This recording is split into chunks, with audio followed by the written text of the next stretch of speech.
The show is called Women in the Okanagan. I kind of came up with what you see here, and it's called The Usual Suspects. And there are 6 life-size cardboard cutouts of women in the Okanagan. The first 3 images, which is the 1920s, 1946, and 1956.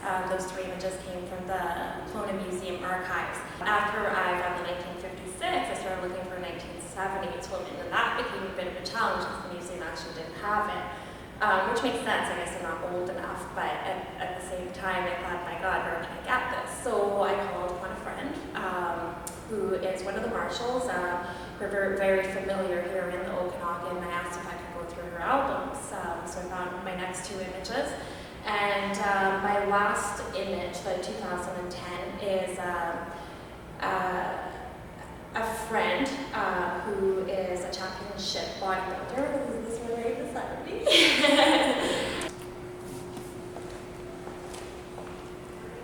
Oh no, I think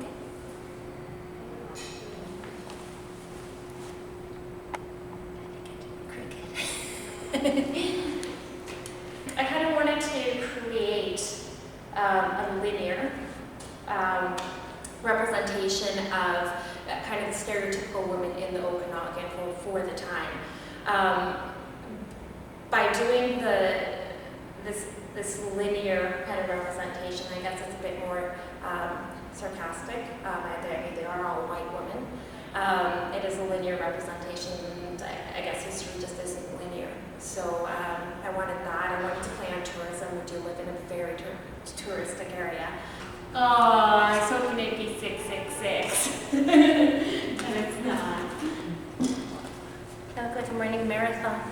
I think the most important thing about not having the faces be visible, not only in this work but in other works, is kind of this idea of imagining yourself in those positions. I guess it's a little harder to do when you can see a face, and when you can't, it creates this aura of mystery and the ability for a person to kind of transform themselves, and so I guess that's kind of the significance of the faceless people.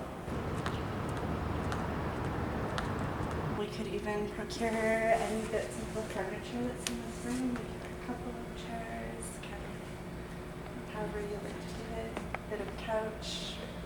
There's a lot of room to play. Yeah, okay, and where's it going to be?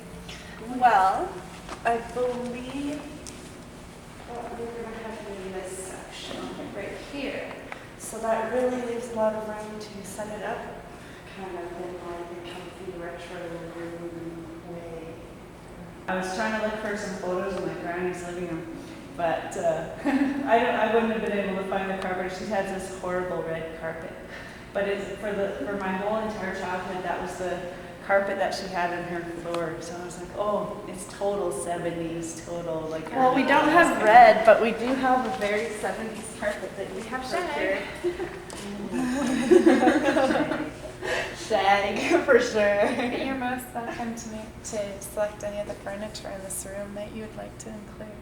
This story is about my great aunt, Mourning Dove, she's actually my great aunt, pardon me, and she was the first Native American woman to be published, and she was published in the 1930s.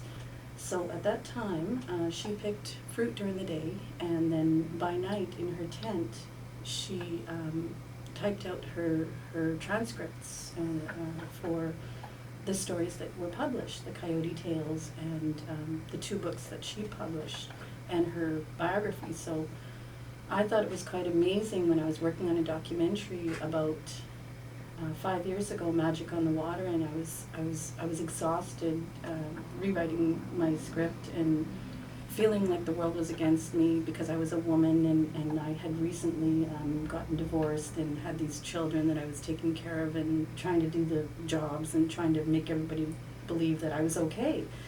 And so I phoned my mom and I said, I can't do this. I don't know why I even bother doing, art or storytelling or anything, because it just exhausts me and I can't move forward.